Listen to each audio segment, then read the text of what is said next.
A Bear Called Paddington, Chapter 3. Paddington Goes Underground. Paddington was very surprised when he woke up.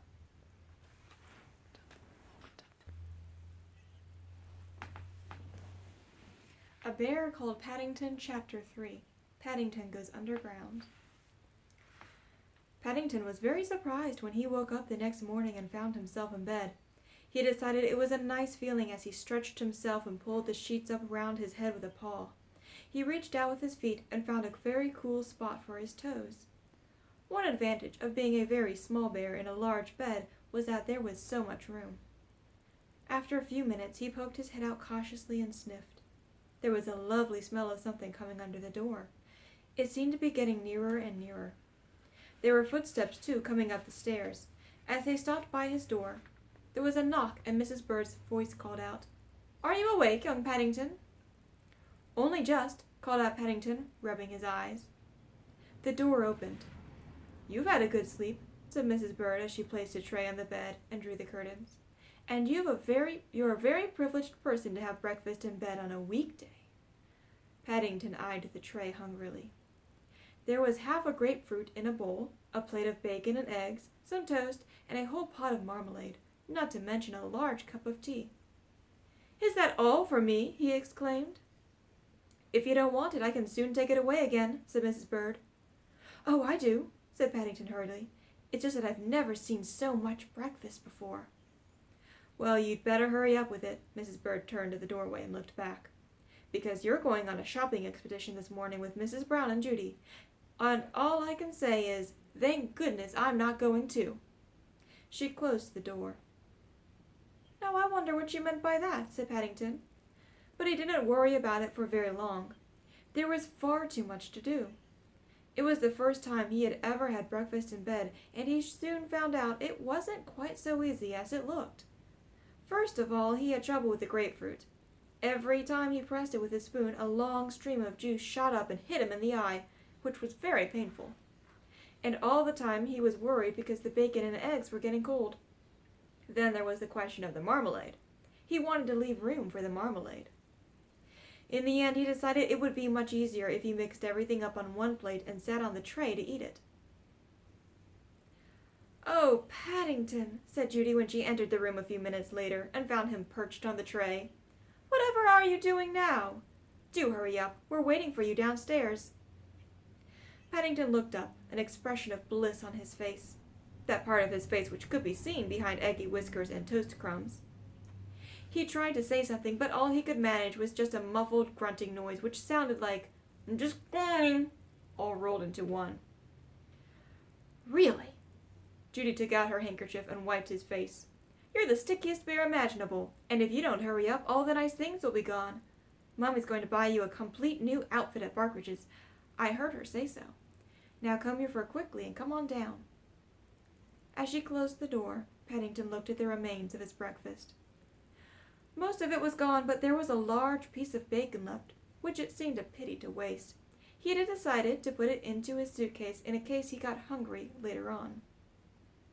He hurried into the bathroom and rubbed his face over with some warm water.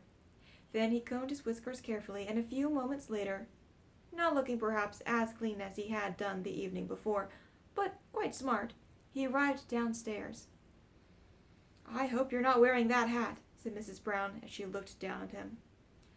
"Oh, do let him, Mummy," cried Judy. "It's so unusual." "It's unusual, all right," said Mrs. Brown. "I don't know that I've ever seen anything quite like it before. It's such a funny shape. I don't know what you'd call it." "It's a bush hat," said Paddington proudly, "and it saved my life." "Saved your life?" repeated Mrs. Brown. "Don't be silly. How could a hat save your life?" Paddington was about to tell her of his adventure in the bath the evening before when he received a nudge from Judy. She shook her head. It's a long story," he added lamely. "Then you'd better save it for another time," said Mrs. Brown. "Now, come along, both of you." Paddington picked up his suitcase and followed Mrs. Brown and Judy to the front door. By the door, Mrs. Brown paused and sniffed. "That's very strange," she said. "There seems to be a smell of bacon everywhere this morning. Can you smell it, Paddington?" Paddington started. He put the suitcase guiltily behind him and sniffed. He had several expressions which he kept for emergencies. There was his thoughtful expression, when he stared into space and rested his chin on his paw. Then there was his innocent one, which wasn't really an expression at all. He decided to use this one. "It's very strong," he had said truthfully, for he was a truthful bear. And then he added, perhaps not quite so truthfully, "I wonder where it's coming from." "If I were you," whispered Judy as they walked along the road toward the tube station, "I should be more careful in the future when you pack your suitcase." Paddington looked down. A large piece of bacon stuck out of the side of his case and was trailing on the pavement. "Shoo!" cried Mrs. Brown as the grubby-looking dog came bounding across the road. Paddington waved his suitcase. "Go away, dog," he said sternly. The dog licked its lips, and Paddington glanced anxiously over his shoulder as he hurried on, keeping close behind Mrs. Brown and Judy. "Oh dear," said Mrs. Brown, "I have a funny feeling about today, as if things are going to happen. Do you ever have that feeling, Paddington?" Paddington considered for a moment. "Sometimes," he said vaguely, as they entered the station. At first Paddington was a little bit disappointed in the underground. He liked the noise and the bustle and the smell of the warm air which greeted him as they went inside, but he didn't think much of the ticket. He examined carefully the piece of green cardboard which he held in his paw. "It doesn't seem much to get for 4 pence," he said. After all, the lovely whirring and clanking noises the ticket machine had made. It did seem disappointing. He'd expected much more for 4 pence. "But Paddington," Mrs. Brown sighed, "you only have a ticket so that you can ride on the train. They won't let you on otherwise." She looked and sounded rather flustered. Secretly, she was beginning to wish they had waited until later in the day, when it wasn't quite so crowded. There was also the peculiar business of the dogs. Not one, but 6 dogs of various shapes and sizes had followed them right inside. She had a funny feeling it had something to do with Paddington, but the only time she caught his eye it had such an innocent expression she felt quite upset with herself for having such thoughts. "I suppose," she said to Paddington as they stepped on the escalator, "we ought really to carry you. It says you're supposed to carry dogs, but it doesn't say anything about bears." Paddington didn't answer. He was following behind in a dream. Being a very short bear, he couldn't easily see over the side, but when he did, his eyes nearly popped out with excitement. There were so many people everywhere. He'd never seen so many. There were people rushing down one side, and there were more people rushing up the other.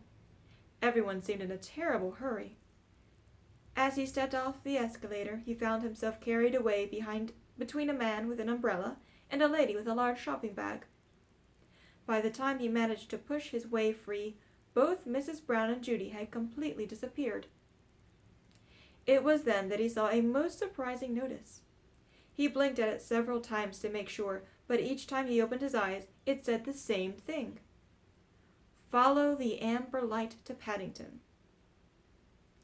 Paddington decided the underground was quite the most exciting thing that had ever happened to him. He turned and trotted down the corridor, following the amber light until he met another crowd of people who were queuing up for the up escalator. "Here," said the man at the top as he examined Paddington's ticket. "What's all this? You haven't been anywhere yet." "I know," said Paddington unhappily. "I think I must have made a mistake at the bottom." The man sniffed suspiciously and called across to an inspector. "There's a young bear here, smelling of bacon. Says he made a mistake at the bottom." The inspector put his thumbs under his waistcoat. "Escalators is for the benefit and convenience of passengers," he said sternly. "Not for the likes of young bears to play on, especially in the rush hour." "Yes, sir," said Paddington, raising his hat.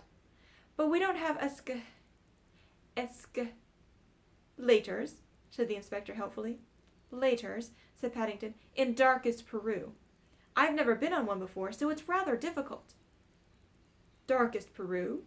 said the inspector, looking most impressed. "Oh, well, in that case," he lifted up the chain which divided the up and the down escalators. "You'd better get back down again, but don't let me catch you up to any tricks again." "Thank you very much," said Paddington gratefully as he ducked under the chain. "It's very kind of you, I'm sure."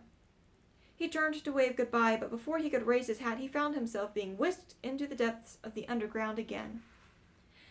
Halfway down he was gazing with interest at the brightly colored posters on the wall when the man standing behind poked him with his umbrella.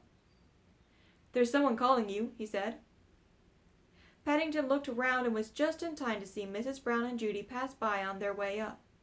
They waved frantically at him, and Mrs. Brown called out, "Stop!" several times.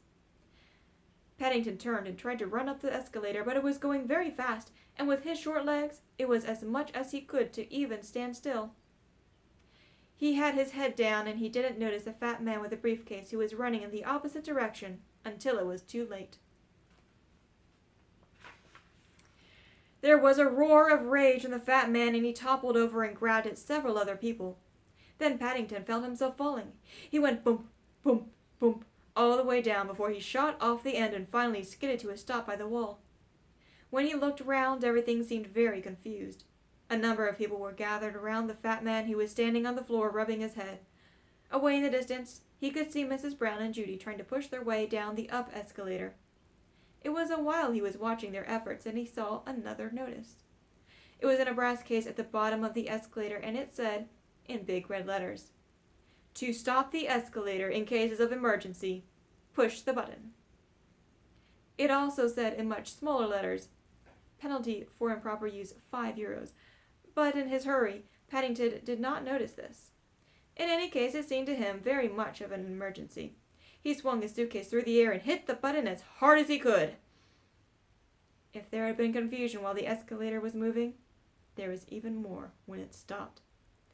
Paddington watched with surprise as everyone started running about in different directions, shouting at each other. One man even began calling out, "Fire!" and somewhere in the distance a bell began to ring. He was just thinking what a lot of excitement pressing on one small button could cause when a heavy hand descended on his shoulder.